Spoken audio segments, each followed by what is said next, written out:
वक्त की बड़ी जानकारी सामने आ रही, जहां पर महाराष्ट्र चुनाव में हार को लेकर कांग्रेस वर्किंग कमेटी की दिल्ली में मीटिंग हुई है, जिससे मल्लिकार्जुन खड़गे भी मौजूद रहे। खड़गे ने कहा है कि चुनाव परिणामों से निराश नहीं होना चाहिए। उन्होंने आगे कहा है कि पार्टी को मजबूत करने के लिए ऊपर से लेकर नीचे तक बदलाव की जरूरत है। साथ ही साथ उन्होंने ये कहा है कि हमें चुनावी रणनीति में सुधार करना होगा। उन्होंने ये भी कहा है कि माहौल पक्ष में मतलब जीत की गारंटी नहीं होती।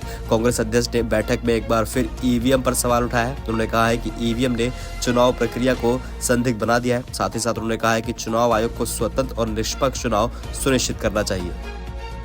इस वक्त की बड़ी जानकारी सामने आ रही, जहां पर महाराष्ट्र चुनाव में हार को लेकर कांग्रेस वर्किंग कमेटी की दिल्ली में मीटिंग हुई है, जिससे मल्लिकार्जुन खड़गे भी मौजूद रहे। खड़गे ने कहा है कि चुनाव परिणामों से निराश नहीं होना चाहिए। उन्होंने आगे कहा है कि पार्टी को मजबूत करने के लिए ऊपर से लेकर नीचे तक बदलाव की जरूरत है। साथ ही साथ उन्होंने ये कहा है कि हमें चुनावी रणनीति में सुधार करना होगा। उन्होंने ये भी कहा है कि माहौल पक्ष में मतलब जीत की गारंटी नहीं होती।